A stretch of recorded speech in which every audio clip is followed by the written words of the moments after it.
Yeah,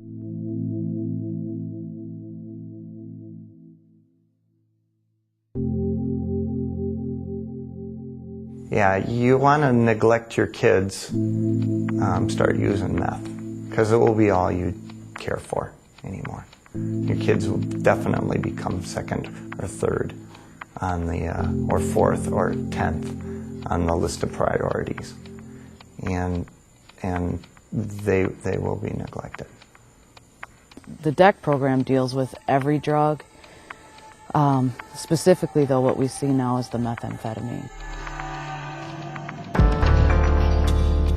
A couple kids we went out on, one was just in a t-shirt, no diapers in the house, loaded guns, drug paraphernalia all over the house. It was the dead of winter, and the kids had no jackets, no hats, one pair of shoes. So those are the kind of things that you go out on and you see the devastating impact that it has on the children. That's a pretty consistent environment when you go into these homes where the methamphetamine is that prevalent. It's consistent that you're going to see the paraphernalia, you're bound to see some sort of weapon, and in the middle of it you have the children. And often on top of that, the house is a wreck, and the children are very neglected.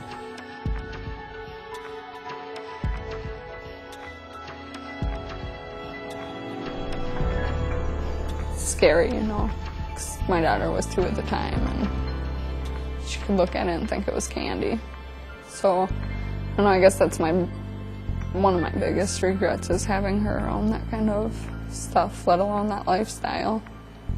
Echo was taken to jail for possession of meth and possession of meth paraphernalia. She went before the courts, and we talked to the courts ahead of time, talked to the district attorney's office, and this was our first DEC case.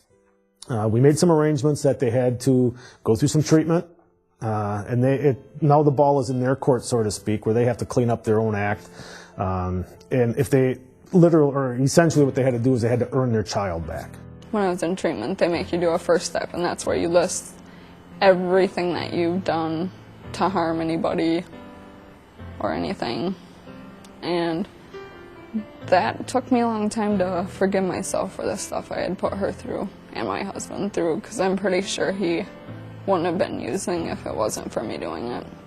It's an exception to the rule when we can place kids back with parents who've used methamphetamine. That addiction is so powerful that they choose the drug over their children. Once we were doing it really bad, all we did was fight 24/7, and it was a living hell.